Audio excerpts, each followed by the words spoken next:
What up, Fight World? It's your boy Ego, and I'm back with some more boxing. Wow. And it's just a Friday, people. So once again, shout out to Al Heyman and his series Premier Boxing Champs, because I enjoyed a great card. We had some theatrics at the very end, even in the fight. Gervonta Tank Davis, he was doing some showboating. I did a post-fight video on that. Tank looked pretty solid. And then I didn't get one on Robert Easter because it was just so many. It was a good card. And then this is my Broner Theophane post-fight. Now you guys know on my post-fight videos, I give you guys the good, the bad, and the ugly. But again, salute Spike TV. I definitely like their commentary with the guys. I mean, I like them better than the Premier Boxing Champs on NBC. To be honest, I just like how they call the fights. A lot of times, Antonio Tarver and the guys see what I see. Ashley Theophane, Adrien BRONER main event. And it was a fun fight. I enjoyed it. I want to break down the fight, what I seen in the fight. And let's start with the good. The good is Adrien BRONER has a lot of stressors, a lot of distractions going on in his life right now, from beefing with his idol, Floyd Mayweather. And he did call out Floyd Mayweather for a 50th fight. He says, "You got to see me. I feel disrespected. I don't care if it's sparring or a real fight. You got to see me now." So check out that video. I did a brief video on that. He has that going for him. He had allegedly robbed somebody and beat somebody down at a bowling alley. Article on the website in case you want more on that particular story. He didn't make weight, lost his title. I mean, everything that could go wrong did go wrong in the last few weeks for Broner, right?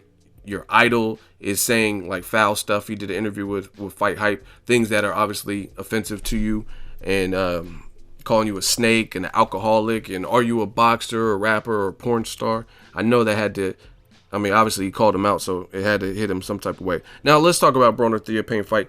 It pretty much went how I expected. Shout out to my dudes Troy King and Aaron Coley. They called it. They said Broner was going to chop down Ashley Theophane. Now the good is Broner, with all those distractions, got the job done. I thought he looked sharp, especially in those early rounds, and he was able to hurt, even in the early rounds, Theophane. Theophane has never been stopped before, and he's been in there with guys like Danny Garcia, another heavy-handed fighter. So you got to give Broner, even though he has multiple losses, 6 losses I believe they said, he's still never been stopped. So you got to give Broner credit. Broner, to me, hadn't had that many stoppages. He stopped Khabib Alekbardiev in the 12th round. He's had tough fights with Emmanuel Taylor, Carlos Molina, but he didn't stop those guys at the 140 mark. So it's his second back-to-back stoppage. And you got to give him credit for battling those distractions and looking sharp, especially in those early rounds. Now let's talk about some of the bad and the ugly. The bad and the ugly is, I think that Broner, his weaknesses or like vulnerabilities are still there. I think Maidana set a tone, set a blueprint for guys with a certain style that could defeat him. If you're unorthodox and you throw those chopping, looping punches, I keep continuing to see him get hit with those shots. And it's not just him. I've seen Emmanuel Taylor hit him with those shots. Ashley Theophane. Now, the difference is getting hit with those shots by those guys you're naturally bigger than, so that it may not have as much effect on you. When you step up in class and fight, like, let's say, a Danny Garcia, a Maidana, Keith Thurman, Kell Brook, you don't want to get hit with those shots. I'm telling you. Those guys are all just as big, if not bigger, and or they got cracks. So I still see some vulnerabilities, and even especially when you look when Mayweather's showboating in the ring, he's still elusive. He's still hard to hit. Like when him and Shane Mosley, I don't know. I remember fights pretty well, especially major fights. Now, when Mayweather was fighting Shane Mosley, if you'll notice, there was a segment late in the fight where there was some bad blood and Shane Mosley was talking, and then Mayweather just popped him in the mouth and punched him. And Shane was like, okay, that's how it is. And he was getting mad, and there was some clear tension, and Shane Mosley clearly hurt him in the second round. But see, Mayweather's still elusive in those moments. When I see Broner showboat, I often see him getting hit when he's showboating, like against Paulie Malignaggi.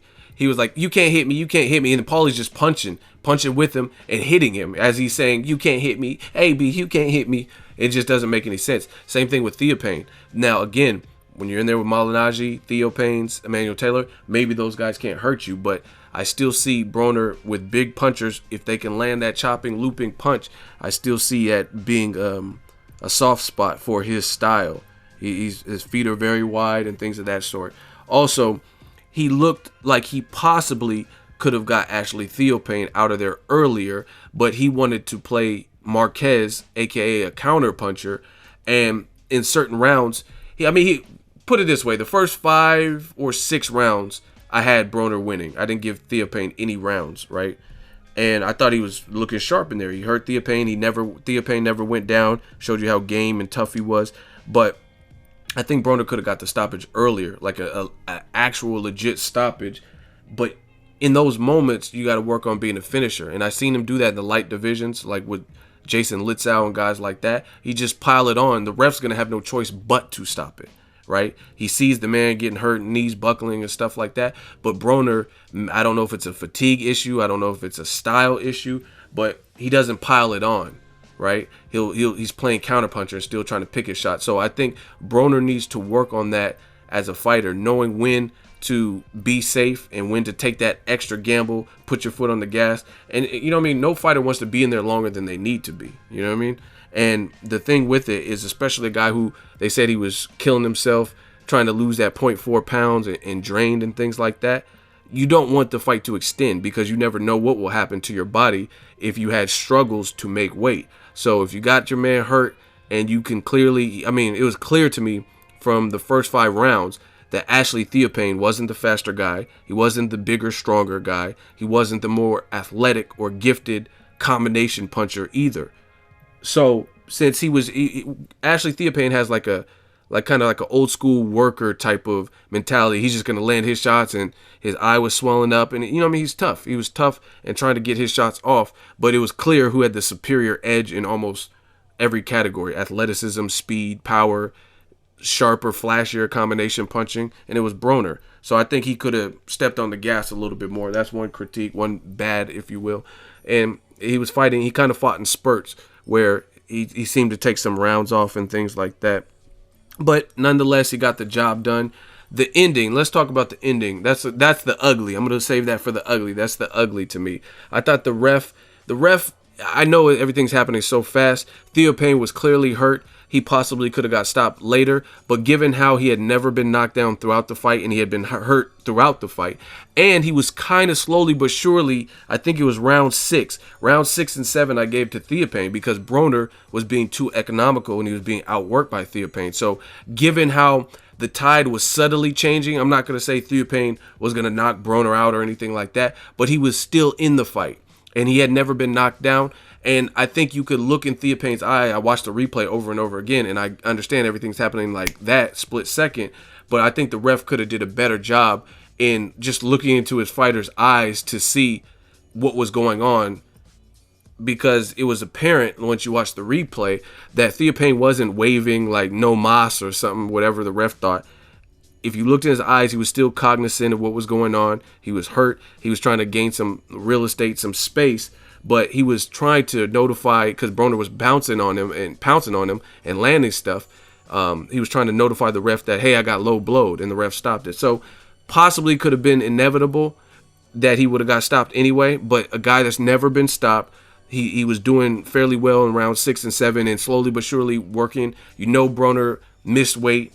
Things could have got interesting. That's all I'm going to say. So I think it was a little bit, it wasn't the most egregious. I think Carl Frost, George Groves stoppage in the first fight was way worse. You know what I mean? The ref had Groves in a headlock and Groves' back was turned and he waved it off. So I don't think it's the worst stoppage in history, but I would like to have seen it end in a more traditional way. And I think it could have had the ref had a better Johnny on the spot judgment call of what was happening. I thought it got stopped too early for a guy who never been knocked down in that fight or never been stopped in his career. You know what I'm saying? I thought he stopped it a little bit earlier.